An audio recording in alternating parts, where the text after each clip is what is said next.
Thank you very much. Good afternoon. Muito obrigado. I believe this software interface is not working very well, so I will ask the presenters to advance the slides from that end. So this is the title of my presentation today, New Routes for Agriculture, Phenotypes, and Phenotyping for Soil Resource Capture. Next. So we're concerned with three main stresses that constrain crop growth on the entire planet. The first is drought. Next, which will intensify this century because of climate change. Next. The second stress is nitrogen, which is used in excess in many rich countries and is used in insufficient quantities in many developing countries. Next. And the third constraint is low phosphorus availability, which is a principal constraint to life on Earth. Next. So my first story will be about this plant, common bean, Phaseolus vulgaris, the most important food legume on Earth, feijão. Next. The most important constraint to bean production, which of course is a legume can fix nitrogen from the air, is low phosphorus availability, especially in the tropics where smallholder farmers do not use fertilizers. Next. I began working on this in 1987 when I took a position at the International Center for Tropical Agriculture, CIAT, in headquarters in Colombia, South America, where they had been screening bean germplasm for 20 years under low phosphorus. Well, I didn't say next, but okay. So they had been screening lines for 20 years under low phosphorus conditions and failed to find anything that would beat Carioca, which was the best performing line, a Brazilian landrace. Next. We researched many different mechanisms of adaptation, why Carioca was better, leaf traits, mycorrhizal traits, root exudates, and the results showed us that you're advancing the slides before I'm saying next, I'm sorry. This is a standard bean root system here. You can see the roots are growing down to get water. Next. And what we found was that the good bean lines under low phosphorus had a different root architecture that allowed for better topsoil exploration because phosphorus is concentrated in the topsoil. Next. So comparing the good genotypes to bad genotypes, we have better topsoil foraging in the good genotypes. Next. And this is associated with a number of distinct root traits that are under distinct genetic control. Next. Selecting phenotypic selection for these root traits has enabled us to develop new bean lines with much better yield that are being released and used in Africa and Latin America. Next. For example, these are three new bean varieties just recently released in Mozambique that have twice the yield of the best performing previous varieties under the stressful conditions of Mozambique. And this progress was made entirely on the basis of phenotypic selection for root traits. Next. We also applied the same principle to soybeans, which is an important food security crop in Asia. And soybean, of course, is genetically related to common bean. On the left image, you can see a classic soybean line that has a deep root architecture. Next to it, you see a soybean line that has topsoil foraging traits that allow better exploration of the topsoil. This is work done in collaboration with Xiaolong Yan at South China Agricultural University. And once again, by selecting for the topsoil foraging idiotype, by selecting for shallow roots, Xiaolong's team was able to breed 15 new phosphorus-efficient soybean lines that were released in China. You can see the yield gains here on the right image. 3 of those lines were actually released back in Mozambique. So the value of root breeding is not specific to bean, but we also did it with soybean. Next. Now, the limitation that many breeders cite for not deploying root phenotypes in their selection regimes and their selection program is that they're difficult to phenotype. But this is not totally true. There are a number of fairly easy methods to phenotype root traits in crops at large scale. I'm giving an example here where you can simply germinate seeds in paper towels, roll them up in germination paper, and after a period of time, maybe a week or 10 days, you see a number of root architectural traits, in this case, common bean. Now, using this exact approach, we wanted to see if these phenotypes we observe in seedlings, in roll-ups, in the laboratory are related to field performance. Next. So we evaluated a set of 577 bean genotypes representing the entire genetic diversity of common bean in over 50 environments over 5 years on 3 continents, ranging from 30 degrees north to 50 degrees south, and a very large range of soil environments, including non-stress environments, drought environments, heat environments, and low fertility environments. Next. And so we took our seedling phenotypes for these 577 lines and clustered them into 5 clusters statistically. Next. Next. And we identified 2 intermediate clusters, clusters 3 and 4, which had a combination of shallow soil exploration, which is good for phosphorus, and deep soil exploration, which is good for drought. Next. And here you see that this over 50 different locations, under non-stress conditions, the best yielding lines were actually cluster 3 and 4. Next. Under drought conditions, the best yielding cluster was cluster 4. Next. And under low fidelity conditions, the best yielding clusters were clusters 3 and 4. So I provide this as an example. I could provide other examples, but we have limited time, of a very simple root phenotyping procedure that can be done by anyone in any country on earth without advanced technology. In this case, in this species, bean, that is able to predict field performance in a range of environments. Next. Now we want to talk about this crop, maize, by many metrics, the most important crop on earth, an important food security crop in developing countries. Next.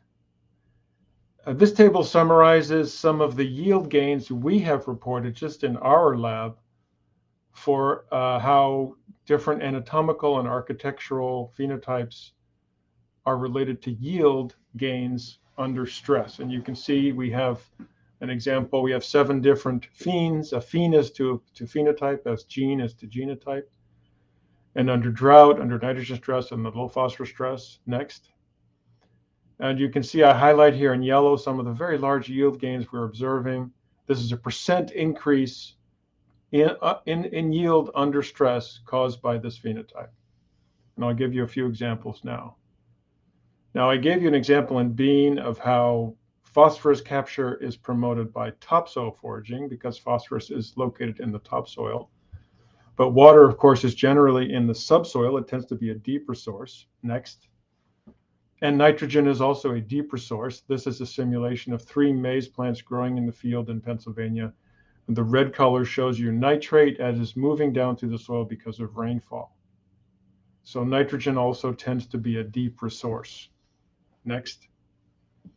So the idiotype we proposed for phosphorus capture was topsoil foraging. The idiotype we proposed for nitrogen and water capture we're calling steep, cheap, and deep. Steep representing architectural phenotypes, cheap representing anatomical phenotypes, and deep is where you want the roots to be. Now, again, in the interest of limited time, I'm just going to give you a couple of examples today. The first of these is fewer nodal roots. And this, by the way, this image you're seeing here on the screen is our computer simulation of a normal maize root phenotype on the right, and then a maize root phenotype with the steep, cheap, and deep phenes on the left. You can see it results in a deeper root system. Next. So there's a large variation in nodal roots in maize. This is the variation we see on the left. These are plants grown in the field. We've excavated them with a shovel, rinsed them with water, and the plant on the left has a small number of nodal roots. The plant on the right has a much larger number of nodal roots. The bar graph shows the result of phenotyping 5,000 maize genotypes, 5,000 distinct maize genotypes in the field, and the number of crown roots in each genotype. And you can see we have a very large range from perhaps as low as 5 all the way to 35 crown roots per plant. Next. This is a computer simulation of what these plants look like. The initial roots are the seminal roots. Here come the crown roots. And on the left, we have a phenotype with a small number of crown roots. On the right, a phenotype with a large number of crown roots. And this is the range we observe in nature. And the computer analysis told us that the phenotype on the left with fewer crown roots was actually better at capturing water and nitrogen, because by having fewer roots, it is able to devote more resources to those roots, which go deeper into the soil. Next. You can see that here in this image where we're zooming out, we're moving away from the plants. And on the left, you see a phenotype with 46 nodal roots. You can see it is not as well developed and is not as deep as the phenotype with only 6 nodal roots, because the phenotype with 46 nodal roots has greater competition internally for carbohydrate and externally for nitrate and water. Next. So to test this in the field, first under drought, we used in Pennsylvania, we don't have natural drought conditions normally, so we use these field rainout shelters, which cover the field when rain is occurring and protect the plants from rainfall, so we can create drought in field conditions. And here we have a range of genotypes, and you can see a natural phenotypic variation for crown root number from perhaps 25 to 43 crown roots per plant. And into this drought conditions, the fewer crown roots we had, the better the yield, because the low crown root number lines had deeper rooting, better capture of deep water, better leaf water relative water content, better photosynthesis, better biomass, and 57% better yield. Next. And under field conditions in South Africa, we did the same experiment under low nitrogen. You can see the nitrogen differences here, where the low nitrogen plants are notably chlorotic. Again, we have natural phenotypic variation for crown root number, and we found that the fewer crown roots, the better for performance under low nitrogen. The small crown root number lines had deeper rooting, better capture of deep nitrogen, better nitrogen accumulation, leaf and canopy photosynthesis, better growth, and in this case, 180% greater yield. Next.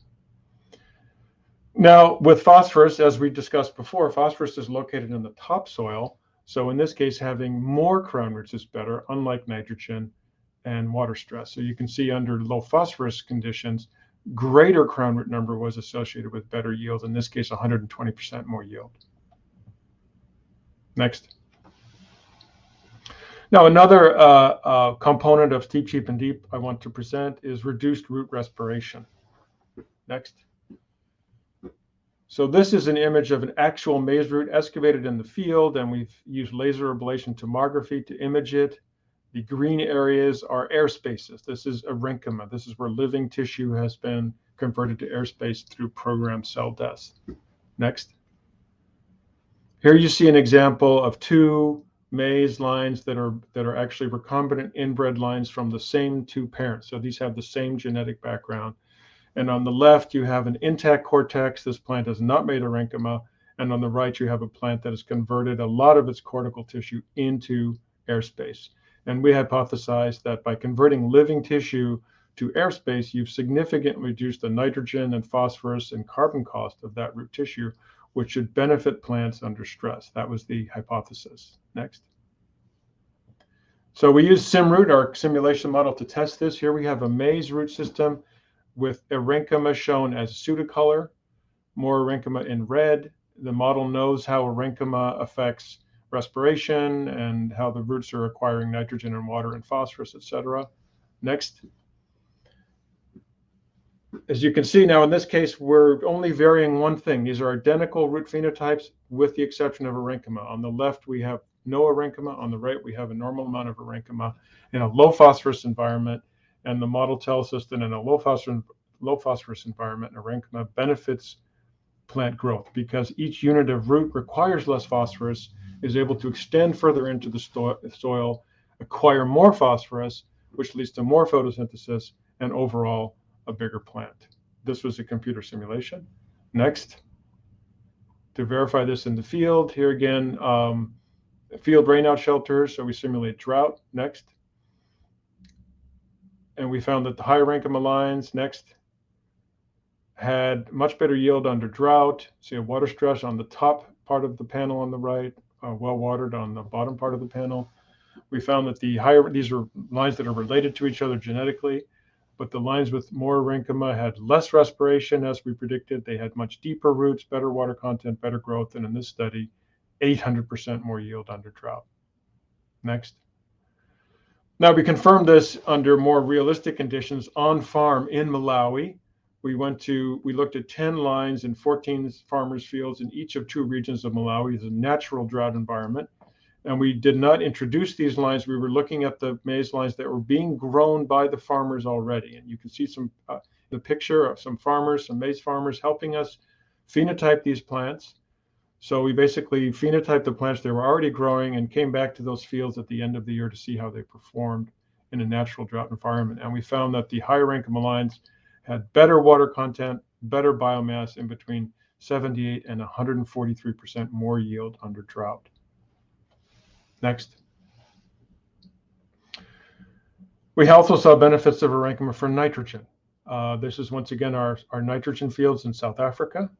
And you can see the more rankoma we had, the more yield we had under low nitrogen. In this case, a gain of 58% in yield. Next. Under phosphorus stress, once again, now in the case of architecture, we saw a trade-off. Shallow roots were good for phosphorus stress. Deep roots were good for nitrogen and water stress. In the case of this trait, which reduces root costs, it's beneficial for all 3 of these stresses. So in this case with phosphorus also, we saw 75% greater yield associated with maize lines that had higher rankoma formation. Next. So there's been a lot of interest in water use efficiency over many years and many publications. In fact, it was referred to in Charlie Messina's talk earlier today. And what we're seeing here with these root phenotypes is perhaps a different concept, which is carbon use efficiency. So water use efficiency, next, is the loss of water to gain carbon by the leaves, next. And the carbon use efficiency would be loss of carbon to gain water and other resources by the roots. And this also seems to be an important process. Next. These phenotypes are being deployed in maize breeding by my colleague, Dr. Moses Miliro in Malawi. Next. I want to spend a little bit of time talking about root phenotyping because, as I noted before, people have known roots are important for plants for a long, long time, but they're very, very rarely deployed in breeding. And one reason is because they're considered to be difficult to phenotype. So I want to present some phenotyping platforms that we have used to make progress. Next. The first one I want to talk about is shovelomics. Next.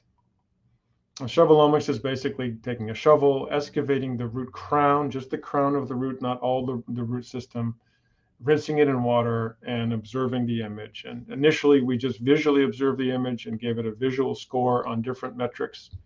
Over time, this evolved, so we're taking a photograph of the root system. And as you can see here, we have angles and other things on this board.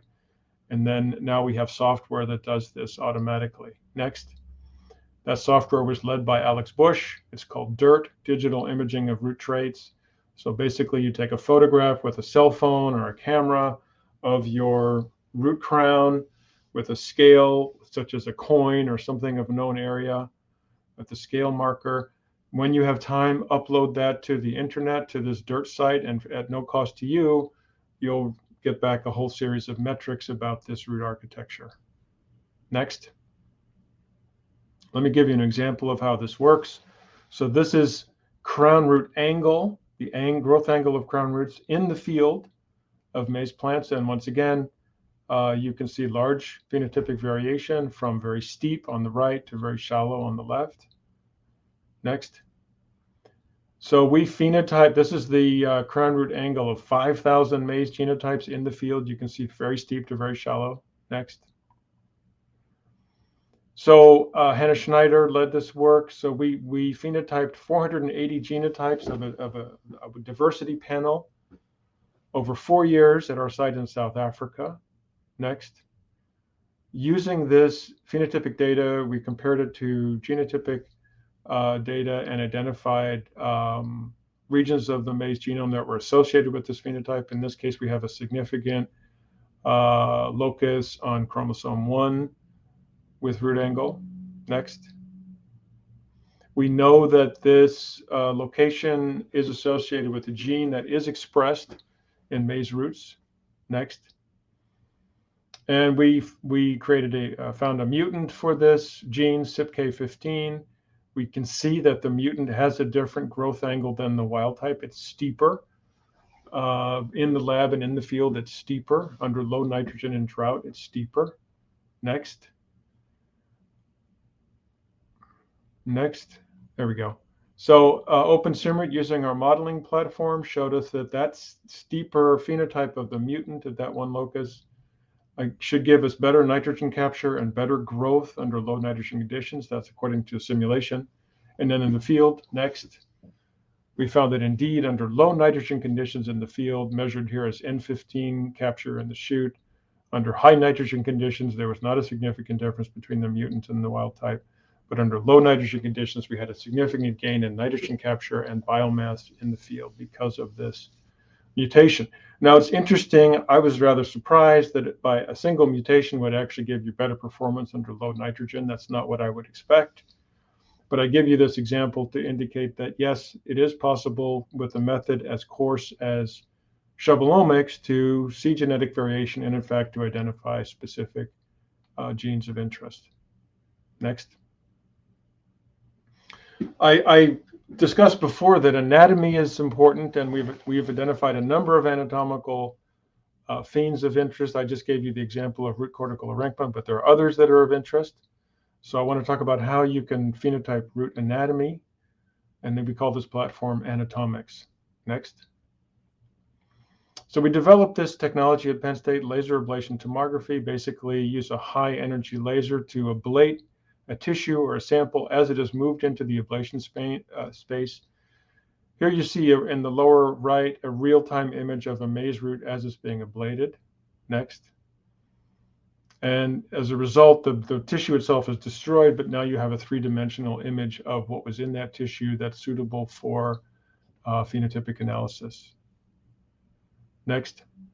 And we developed software that automatically extracts phenotypic information from these images. Here you can see root cortical parenchyma in red, xylem in yellow in this case. Next. So using the same kind of platform I talked about before, we phenotyped 480 maize lines in the field over 4 years. We took samples from the field-grown plants. We used laser ablation tomography to ablate them. We used our software to quantify those phenotypes. Next. That resulted in a genome-wide association study in a significant locus being identified that was associated with this phenotype.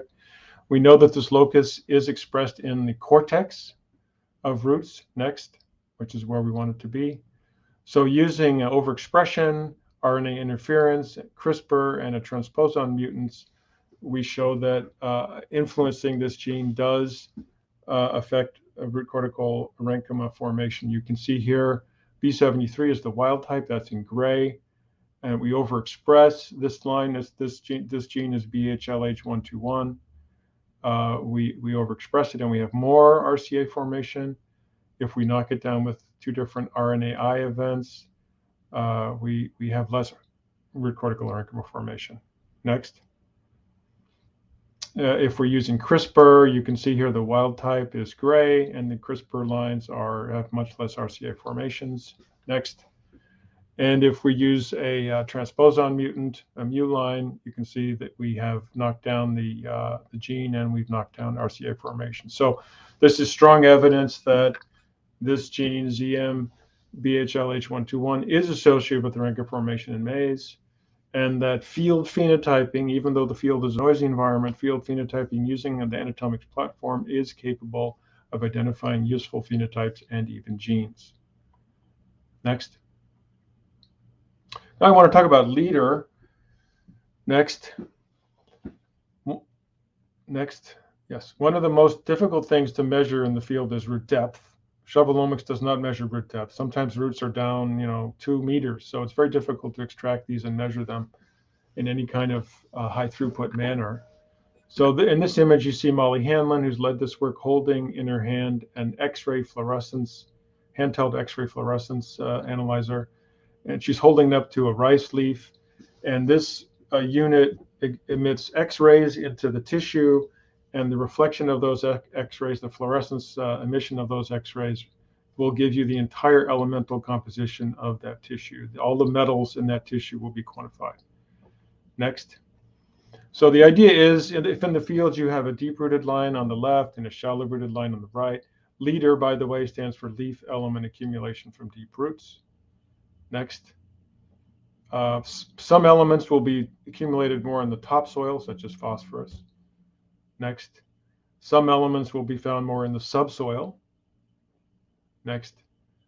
And so by analyzing the leaves, either destructively through normal methods, or in this case, non-destructively through XRF, next, you'll get a spectrum. In this case, both shallow and deep lines will have the blue element, which is shallow. Next.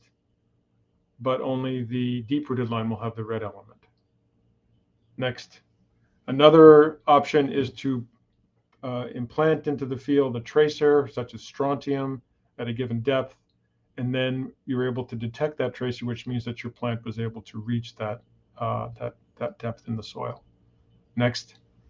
So Molly has evaluated this technology across in maize experiments at different locations throughout the U.S. with different soils. Next. And she was able to find a pretty decent correlation between the estimated depth, the estimated D95, which is the depth at which 95% of the roots attain, estimated through leader, versus the actual D95 estimated through coring. So an R-squared of 0.76 is pretty good for any kind of field work. Next. And using this, no, I'm sorry, go back. There was a lag. I'm sorry, go back. There you go. Using this approach, we were able to discriminate between deep and shallow rooted lines very well using leader. Next. So in summary, next, natural genetic variation for root phenotypes presents excellent opportunities to develop crops tolerant to water and nutrient stress. Next, topsoil foraging enhances phosphorus acquisition, while subsoil foraging enhances nitrogen and water acquisition in leaching environments. Several anatomical and architectural phenes affect the metabolic cost of soil exploration, which is an important component of soil foraging efficiency. Bean and soybean lines incorporating root phenes for superior phosphorus capture are being deployed in Africa, Asia, and Latin America. The steep, cheap, and deep idiotype for water and nitrogen acquisition in maize is promising. Laboratory and field phenotyping platforms exist for important root phenotypes. Better roots are especially important in the challenging soils of Brazil. Please use them. Let me say that I did my PhD work in Brazil, and I know the soils there are very difficult. I think these approaches would be very useful there, especially for crops such as maize and bean. The work I'm presenting is the work of many people. This shows the current lab composition. Next.